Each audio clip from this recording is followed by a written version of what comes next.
Hello, Grumpy Old Fart here. Um, I'm doing a family game night video about Recon, the role-playing game, and I've done videos on that in the past, so go back and check some of those out, so you'll understand what it is. Recon is a role-playing game of modern warfare. It generally starts in Vietnam, but you can work your way up to being a mercenary. I've talked about that. Go check those videos out. Now, I have stated in other games how certain games are modifiable. You can use them for a variety of different things. Recon is no exception. Recon is easily modifiable. You can use almost any genre with it. You can have your soldier fighting against virtually anything come out in cinema, anything you can imagine.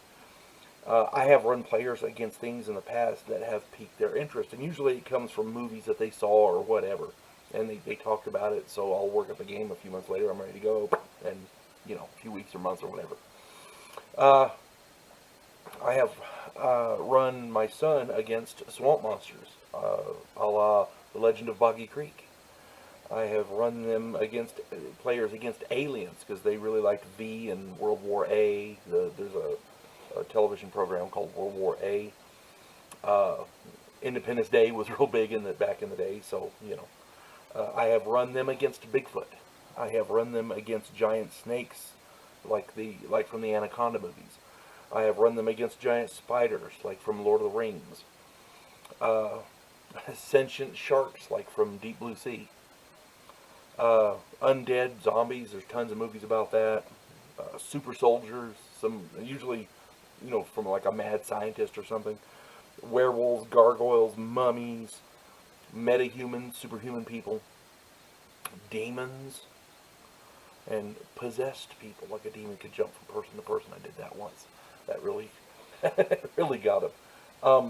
And usually, like I said, these effects are mad science or some arcane ancient sorcery or something. But the beauty of this is the role-playing game. You can do just about anything with it. The key to running these types of games in Recon, for example, is you don't want to make the paranormal the norm. You want to make it completely outside the norm. That way your soldier from modern combat has a grounding in reality.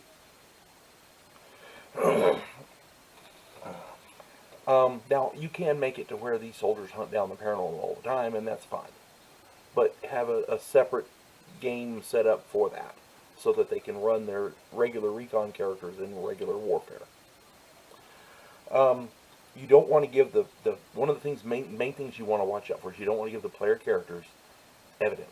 You don't want to give them a way to prove their story, because if they do, it ruins your entire game. Now, if you want to actually take the whole game that direction, that's fine.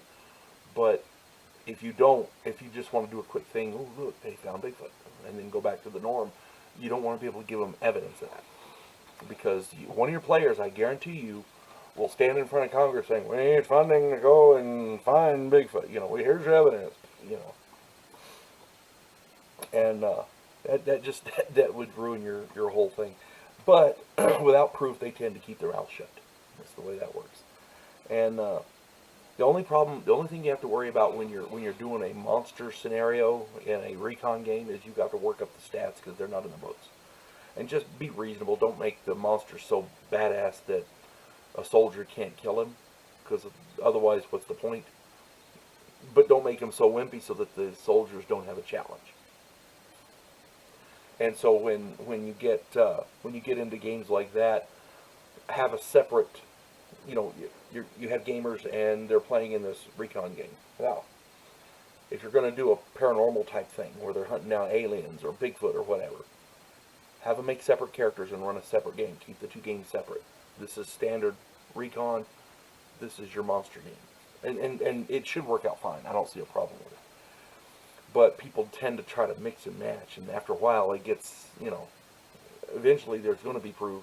Some guy's going to throw a Bigfoot over his shoulder and run for the border and actually make it to, because you can fudge the die rolls to some degree, but you can't eliminate that ability from a player, because that tends to create arguments.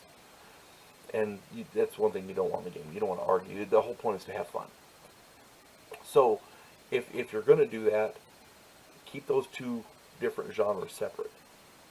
But other than that, it's fun. I enjoy running those. My son, he has a sniper right now. He's in South America, training training people to fight against insurgents, kind of like they did in Vietnam. But this is in South America, right? And unbeknownst to him, because he's in the other room, hopefully he's asleep. But unbeknownst to him, there's a laboratory in the area that is doing genetic experimentation, and you know, they're cranking out critters, and patrols run into them occasionally. At the same time, on the other end of their area of operation, there's a village that has regular contact with aliens. So I'm trying to get a little more variety into it, you know. And I've got like 3 different kinds of aliens that come and visit. Now, this is my son running solo, so you can do that. If you have a group that you want to do that with, that's fine. But like I said, just keep them separate. I hope this is informative and helps you to run a more imaginative game. Because now, keep in mind, I was playing in a D&D game one time, and there was an earthquake or something, and the town wanted us to go and investigate. And it turns out we found a citadel sticking up out of a mountain. And the citadel was actually, at least in our terminology, it was a citadel. What had happened was an alien spaceship had crashed into this mountain, and there was a bunch of aliens in there, hurt and dead and whatever. And there was a few running around that, you know, were trying to keep us out, as it were. So we were running into monsters we'd never seen before, technology, you know, that kind of thing, weird stuff. So you can do that in just about any game. But given our current climate, and that the Pentagon and the U.S. Navy has announced that UFOs are indeed real, maybe it's something you want to check out in your Recon game. At any rate, the whole point of these is to have fun, and variety is literally the spice of life.